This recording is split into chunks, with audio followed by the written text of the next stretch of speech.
Assalamualaikum warahmatullahi wabarakatuh. Kembali lagi di channel Ari Kurniawan 13.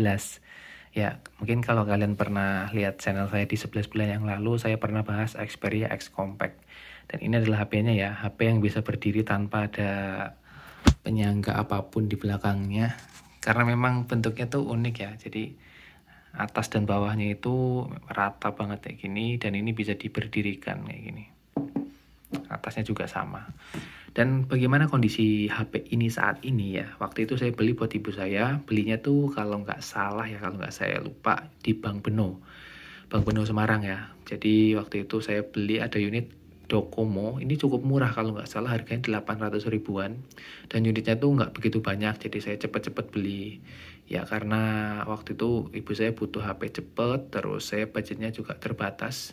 Ya ini akhirnya keputusannya beli ini.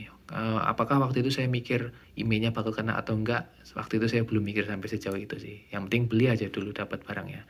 Nah, ulasan yang pertama nih setelah 11 bulan pemakaian bagaimana kondisinya. Yang pertama sinyal. Nah, kalian bisa lihat ya. Jadi ini nggak pernah pakai jasa unlock email apapun. Selama dipakai aja. Sinyalnya masih utuh full LTE pakai Telkomsel.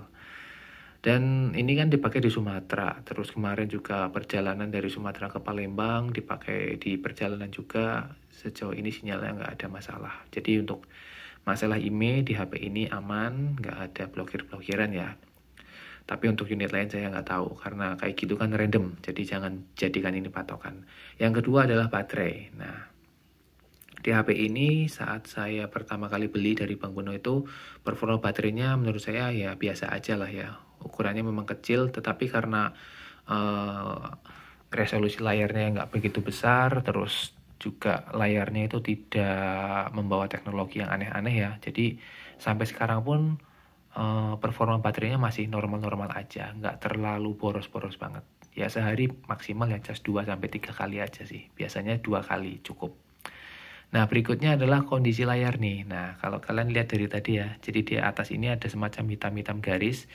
Ini saya nggak tahu apakah pernah jatuh atau terbentur, atau memang ini memang kualitas layarnya yang udah mulai berumur ya. Jadi, ini layarnya IPS ya, bukan AMOLED atau OLED. Tapi secara kasat mata dilihat memang masih jernih sih. Cuman ini bagian ini aja.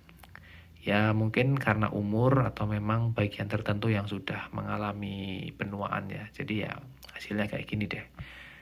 Nah berikutnya untuk kondisi fisik, untungnya ya ibu saya selalu pakai soft case ini. Jadi ini kondisinya masih sama ya dari saat saya beli. Memang awal beli itu saya nggak bisa milih ya yang light new gitu nggak, soalnya unitnya terbatas dan adanya itu. Jadi bener-bener random dan masih kayak gini nih sama. Jadi kalau dilihat dari samping gitu ada semacam banyak bekas mungkin kebaret atau gimana gitu ya. Tapi untuk layar depan sih masih oke, pasang tempered glass juga.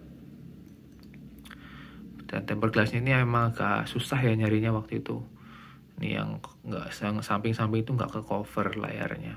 Tapi cukuplah untuk melindungi secara besar, secara keseluruhan di sini supaya nggak retak ataupun pecah kalau misalnya jatuh. Dan untuk kameranya bagaimana? Sejauh ini kameranya masih normal ya. Mungkin penyakitnya Sony masih sama ketika panas gitu ya, dia akan berhenti melakukan aktivitas di bagian kamera. Ini juga masih sama. Tapi untuk pengambilan gambar kayak cuma foto-foto aja masih normal, nggak ada kendala sama sekali. Dan berikutnya untuk performa lainnya nih, ini kan masih dipakai nih sama ibu saya ya. Jadi dipakai untuk kerja banyak nih BKKBN nih, saya nggak tahu ini tuh mungkin survei ya untuk di desa-desa gitu, dan sama ini terutama untuk websitenya ini dipakai banget.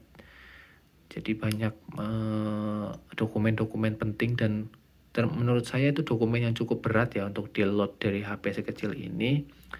Tapi ini masih bisa mengcover seluruh aktivitas tersebut. Nah, berikutnya untuk performanya secara keseluruhan. Mungkin kalau kalian udah pernah pakai HP flagship, terus megang ini rasanya agak sedikit lag ketika membuka beberapa aplikasi ya, terutama aplikasi-aplikasi yang berat kayak misalnya Dana, terus Bibit, kayak gitu ya, Gmail. Nah, itu kadang ada beberapa kali lag. Tapi untuk aplikasi normal secara keseluruhan kayak WA itu masih normal-normal saja, nggak ada masalah. Untuk mikrofon, terus kamera, dan lainnya, fingerprint masih berfungsi sampai saat ini. Bahkan tombol shutternya juga ini masih bisa. Kita coba ya tombol shutternya ini. Nah, masih bisa. Nih, tahan, klik, oke. Masih normal. Jadi untuk pertombolan fisik hardware ini masih nggak ada masalah. Kameranya juga masih terlindungi nih, masih jernih, bening kacanya. Bagaimana sih? Saya tadi menemukan tips ya untuk mempertahankan sinyal di HP limbah Jepang itu supaya sedikit awet. Tapi tips ini belum tentu benar, tapi saya setelah baca tipsnya dari orang yang posting di Facebook itu, saya melakukan hal yang sama dengan orang tersebut. Yang pertama, jangan pernah gonta-gantikan SIM card ya. Jadi SIM cardnya misalnya kamu pakai satu kartu itu, jangan pernah lepas pasang diganti ke kartu lain. Itu saya juga melakukannya, entah kebetulan atau tidak, tapi itulah yang selalu saya lakukan di HP-HP limbah Jepang saya. Lalu berikutnya, jangan lakukan update firmware atau software ketika SIM-nya terpasang.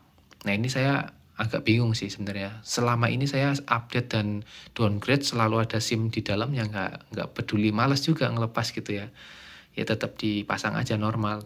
Kalau mau upgrade aja gitu. Urusannya belakang nanti. Tapi mungkin tips itu ada benarnya juga supaya nggak terkoneksi ke jaringan.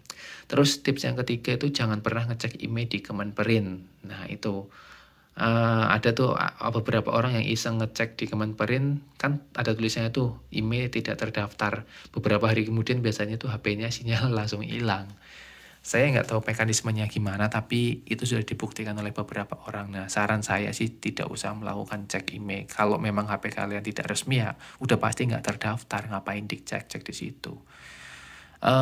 Berikutnya, tidak ada tips dan trik khusus sih.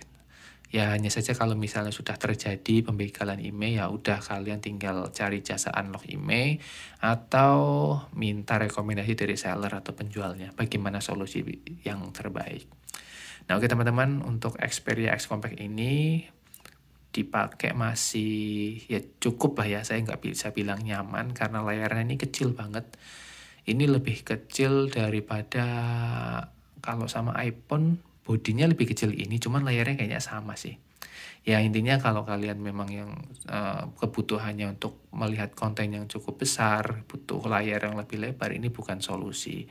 Ini ya nanti mungkin ada beberapa kali rencana ke depan saya akan gantiin HP ini ke HP yang lebih baik lagi. Mungkin HP yang resmi biar ya aman aja. Jadi ini salah satu fakta juga, HP X limbah Jepang yang saya pernah punya, yang saya pernah beli, sinyalnya masih aman selama 11 bulan lebih ya, hampir mau 1 tahun. Kalau yang sisanya saya nggak tahu karena dijual ke orang, tapi sejauh ini sih belum ada yang komplain ya, abang sinyalnya hilang, tapi sejauh ini masih aman. Ya kalau misalnya hilang ya silahkan teman-teman cari solusi sendiri, karena saya sendiri juga nggak bisa melakukan unblock email. Saya juga akan minta tolong ke sellernya atau cari jasa unblock email. Oke teman-teman, mungkin itu aja. Semoga video-video saya ini bisa memberikan beberapa penjelasan penting yang menjadi pertanyaan teman-teman tentang email, tentang kondisi HP X Jepang, seller mana yang recommended ya. Oh ya, ini terakhir nih, Bang, mendingan Bang Beno, Bistore Semarang atau HP ku Semarang. Misalnya kalian pengen beli di 3 seller itu ya. Kalau saran saya ini gini, misalnya ada produk baru yang mereka posting dan kalian cocok, langsung ambil aja menurut saya.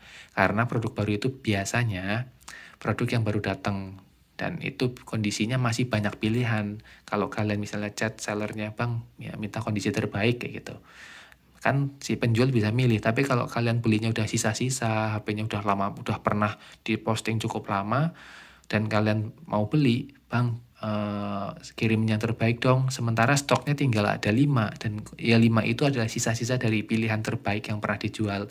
Maka kalian akan dapat ya mungkin zonk, bahkan ada yang dapat kondisi mati, nggak bisa dinyalakan sama sekali. Jadi ya itu tips dan triknya dari saya. Kalau ada mereka posting HP baru nih, misalnya Google Pixel 4, produk terbaru di Shopee atau di toko lain, kalian boleh tuh coba check out di saat itu. Cuman kekurangannya harganya biasanya masih mahal. Terima kasih sudah menonton. Semoga video ini tetap bermanfaat. Wassalamualaikum warahmatullahi wabarakatuh.